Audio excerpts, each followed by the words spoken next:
ನಮಸ್ಕಾರ ಸ್ನೇಹಿತರೆ. ನಾಳೆ ಮಹಾಶಿವರಾತ್ರಿ ಇದೆ ಸ್ನೇಹಿತರೆ. ಮಹಾಶಿವರಾತ್ರಿಯು ಶಿವನನ್ನು ಪೂಜಿಸಲು ಒಂದು ಅತ್ಯಂತ ಶುಭವಾದ ದಿನವಾಗಿದೆ. ಹಾಗಾದರೆ ನಾವು ಶಿವನನ್ನು ಮನೆಯಲ್ಲಿಯೇ ಸರಳವಾಗಿ ಯಾವ ರೀತಿಯಾಗಿ ಪೂಜೆ ಮಾಡಬೇಕು ಎಂಬುದರ ಬಗ್ಗೆ ಹೇಳಲಿದ್ದೇನೆ ಸ್ನೇಹಿತರೆ.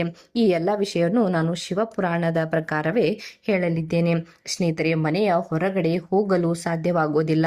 ಅದೇ ರೀತಿಯಾದಂತಹ ಯಾವುದೇ ವಸ್ತುಗಳನ್ನು ಕೂಡ ನಮಗೆ ತರಲು ಸಾಧ್ಯವಾಗದಂತಹ ಪರಿಸ್ಥಿತಿಯಲ್ಲಿ ನಾವು ಮನೆಯಲ್ಲಿಯೇ ಸರಳವಾಗಿ ಶಿವನನ್ನು ಯಾವ ರೀತಿಯಾಗಿ ಪೂಜಿಸಬೇಕು ಎಂಬುದನ್ನು ನೋಡಿ ಸ್ನೇಹಿತರೆ.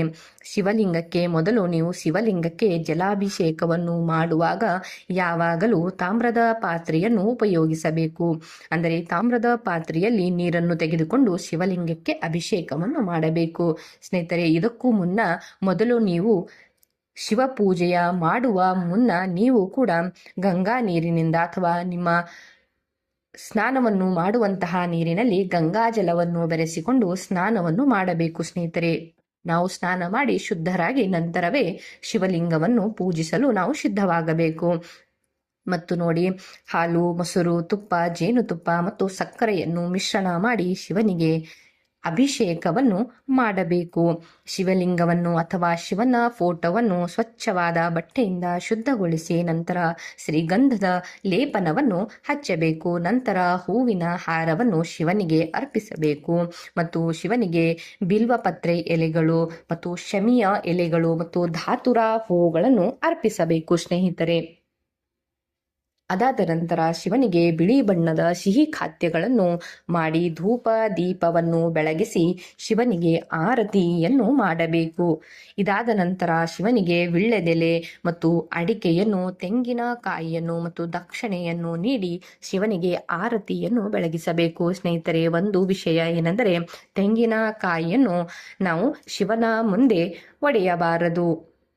ಶಿವ ಪೂಜೆಯ ಉತ್ತಮ ಫಲಿತಾಂಶಕ್ಕಾಗಿ ನೀವು ಪೂಜೆಯ ಸಮಯದಲ್ಲಿ ಓಂ ನಮಃ ಶಿವಾಯ ಎನ್ನುವಂತಹ ಮಂತ್ರವನ್ನು ಜಪಿಸುತ್ತಾ ಇರಬೇಕು ಎಂದು ಕೂಡ ಇಲ್ಲಿ ಶಾಸ್ತ್ರದಲ್ಲಿ ಹೇಳಲಾಗಿದೆ ಸ್ನೇಹಿತರೆ. ಮತ್ತು ಶಿವನಿಗೆ ಆರತಿ ಮಾಡಿದ ನಂತರ ಕ್ಷಮಾಪಣಾ ಮಂತ್ರವನ್ನು ಕೂಡ ಕಡ್ಡಾಯವಾಗಿ ನೀವು ಪಠಿಸಲೇಬೇಕು ಸ್ನೇಹಿತರೆ. ಅಂದರೆ ಮಹಾಮೃತ್ಯುಂಜಯ ಮಂತ್ರವನ್ನು ಕೂಡ ನೀವು ಪಠಿಸಬಹುದು. ಓಂ ತ್ರಯಂಬಕಂ ಎನ್ನುವಂತಹ ಮಹಾಮೃತ್ಯುಂಜಯ ಮಂತ್ರವನ್ನು ಪಠಿಸಿ ಸ್ನೇಹಿತರೆ. ಶಿವನಿಗೆ ಭೋಲೆನಾಥ ಎಂದು ಕರೆಯುತ್ತಾರೆ ಸ್ನೇಹಿತರೆ. ನಾವು ಮನಸಾಪೂರ್ವಕವಾಗಿ ಶಿವನಿಗೆ ಒಂದು ಸಣ್ಣ ವಸ್ತುವನ್ನು ಕೂಡ ಅರ್ಪಿಸಿದರೂ ಮಾತ್ರ ಶಿವನು ನಮ್ಮ ಎಲ್ಲ ಆಶೆಗಳನ್ನು ಈಡೇರಿಸುತ್ತಾರೆ ಎಂದು ನಾವು ಹೇಳುತ್ತೇವೆ ಸ್ನೇಹಿತರೆ. ಹೀಗಿರುವಾಗ ನೀವು ಈ ನಾಳೆ ಬರುವಂತಹ ಶಿವರಾತ್ರಿಯ ದಿನದಂದು ನೀವು ತಪ್ಪದೆ ಶಿವನಿಗೆ ಒಂದು ಸರಳ ರೀತಿಯಾದಂತಹ ಪೂಜೆ ಮಾಡಿ ಸ್ನೇಹಿತರೆ. ಪೂಜೆಯನ್ನು ಮಾಡುವಾಗ ಮನಸಾಪೂರ್ವಕವಾಗಿ ಆತ್ಮವಿಶ್ವಾಸವನ್ನು ಇಟ್ಟು ನಮ್ಮ ಎಲ್ಲ ಇಚ್ಛೆಗಳನ್ನು ಶಿವನಿಗೆ ಹೇಳಿ, ಇನ್ನು ಮುಂದೆ ನೀನೇ ನನ್ನ ಈ ಎಲ್ಲ ಕೆಲಸಗಳನ್ನು ಸಿದ್ಧ ಮಾಡಬೇಕು ಎಂದು ಮನಸಾಪೂರ್ವಕವಾಗಿ ಶಿವನಿಗೆ ಮಾತಾಡಿಯೇ ಸ್ನೇಹಿತರೆ ಸರಳವಾದಂತಹ ಪೂಜೆಯನ್ನು ಮಾಡಿ ಸ್ನೇಹಿತರೆ.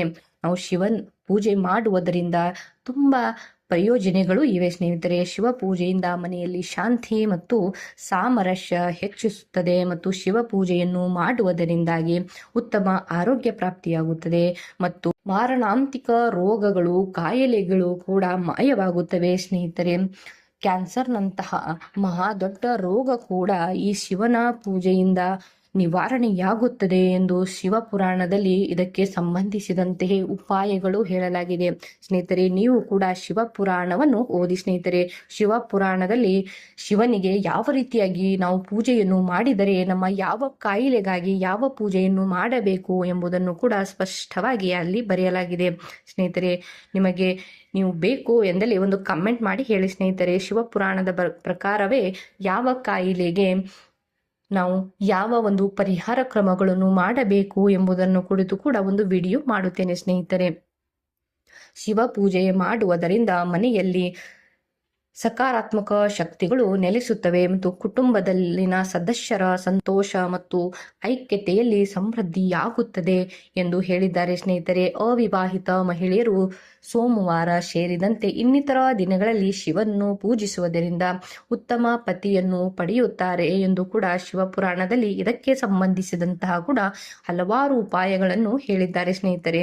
ಅದೇ ರೀತಿಯಾಗಿ ದಂಪತಿಗಳು ಶಿವ ಪೂಜೆಯನ್ನು ಮಾಡಿ ಸೋಮವಾರ ವ್ರತವನ್ನು ಕೈಗೊಳ್ಳುವುದರಿಂದ ಅವರ ಸಂಬಂಧಗಳಲ್ಲಿ ಪ್ರೀತಿ ವಾತ್ಸಲ್ಯ ಹೆಚ್ಚಾಗುತ್ತದೆ ಸ್ನೇಹಿತರೆ. ಅದೇ ರೀತಿಯಾಗಿ ಶಿವನನ್ನು ಪೂಜಿಸುವುದರಿಂದ ಆ ವ್ಯಕ್ತಿ ಮರಣದ ನಂತರ ಮೋಕ್ಷವನ್ನು ಕೂಡ ಪಡೆಯುತ್ತಾನೆ ಎಂದು ಹೇಳುತ್ತಾರೆ ಸ್ನೇಹಿತರೆ. ಇದಕ್ಕೆ ಸಂಬಂಧಿಸಿದಂತಹ ಹಲವಾರು ಕಥೆಗಳನ್ನು ಶಿವ ಪುರಾಣದಲ್ಲಿ ಹೇಳಲಾಗಿದೆ ಸ್ನೇಹಿತರೆ.